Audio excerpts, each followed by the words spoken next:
એકવાર કાચા બટેટામાંથી આ ફરાળી ઢોકળા બનાવી તો જુઓ, બાકી બધી જ ફરાળને ભૂલી જશો. તો ચાલો રેસીપી તમારી સાથે પણ શેર કરું. એક મિક્સર જારમાં એક વાટકી મોરૈયું ઉમેરીશું. એને ક્રશ કરી લઈએ. મોરૈયાને ક્રશ કરી પાવડર તૈયાર કર્યો છે એને એક બાઉલમાં ટ્રાન્સફર કરી લઈશું. એ જ મિક્સર જારમાં આપણે એક કાચો બટેટો લીધો છે, એના રફલી ટુકડા કરી લઈશું. એ મિક્સર જારમાં જ આપણે એક વાટકી છાશ, એક નાનો ટુકડો આદુનો, એક મરચું ટુકડો કરીને નાખી દઈશું. હવે આને ક્રશ કરી લઈએ.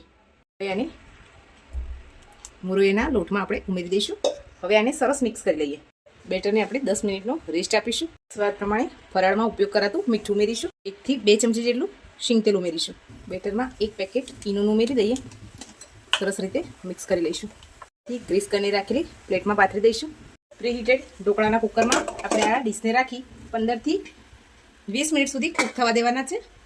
આ ઢોકળા પણ તૈયાર થઈ ગયા છે. હવે એને કટ લગાવી લઈએ. ઢોકળાના વઘાર માટે આપણે વઘારિયામાં તેલ ઉમેરીશું. તેલ ગરમ થઈ જાય એટલે આપણે એમાં રાઈ ઉમેરીશું. રાઈ કટડે એટલે મીઠા લીમડાના પાન અને લીલા મરચાં ઉમેરીશું. ઢોકળાને આપણે ઢોકળા ઉપર આ વઘારને ઉમેરી દઈશું. તૈયાર છે આપણા કાચા બટેટાના ફરાળી ઢોકળા.